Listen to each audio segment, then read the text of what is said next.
ዮናስ ዛሬ ቀንህ ነው ዛሬ ነግሬያለሁ ምንም ብዙ አትደሰት ብዙ አትብላ አሁን ውጣ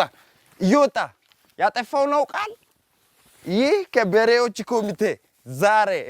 የተጻፈል ደብዳቤ አንተ ተወስኖባል ና አላወቅሽው የሚበሉን ላሳየ ነው ብዙ ተመጋቢ ተሰብና አሁን አንክስ ይላሉ ምስኪን ትጫወታል ምን ስታረግ ነበር አመቱን ሙሉ ሰላምታን እንሰጣለን እዚህ ጋር ኮባ አቻይና ለምን አንሻላልኩም እሺ ቀስበል አቤት ቺኮላ የት ላይ ቀደም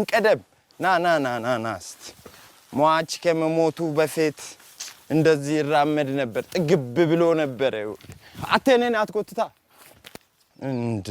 እኔ እኮ ነበርኩ አንተን መጎተት ያለብኝ እንዳለ ህዝብ ተሰብስቧል አሁን